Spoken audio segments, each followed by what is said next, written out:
咧呢個社會人士咧，佢就俾控告藐視法庭，原因就係佢喺社交平台咧就話個法官係狗官或者係仆街咁上下啦，咁嘅字眼我都冇清楚，咁就被控告藐視法庭。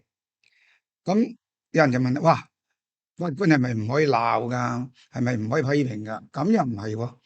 根據1968年咧，英國一個案件咧 Roe vs Commissioner of Police 咧，就英國最權威嘅大法官丹寧勳爵 Lord Denning，佢就曾經講過，法官係可以接受批評，哪怕批評係尖鋭，法庭唔應該輕易用藐視法庭去打壓言論自由。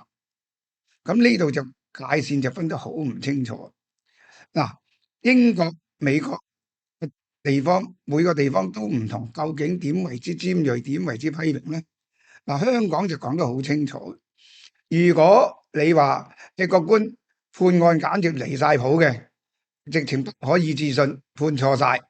嗱，呢一個批評咧係尖鋭嘅，但係可以接受嘅。但係如果你人身攻擊，譬如曾經試過有案件話要殺法官全家啊，話法官係狗官啊，咁就被判刑，甚至罰款同埋一個監禁咗1個月添。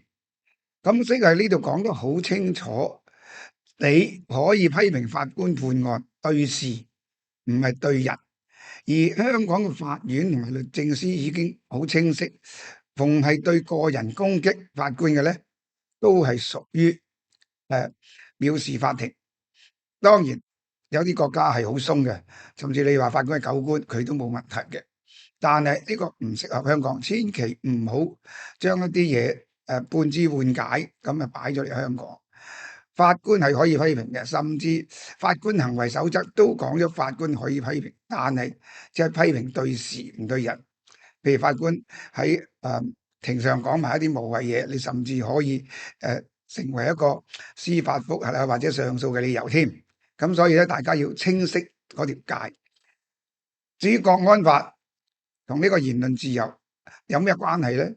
我下一節再講國安法之下係咪冇晒言論自由咧？我都下一節同大家講下。另外咧，我就為咗增加多啲我哋嘅頻道嘅趣味性啦，可能嚟緊咧都會訪問一啲比較特別嘅人，或者同社會發生關係幾密切嘅人。咁希望令到有啲互動，大家唔使淨係睇住我講嘢咁悶。咁嚟緊我可能會邀請一啲嘉賓上嚟訪問下佢。咁大家密切留意，多謝大家。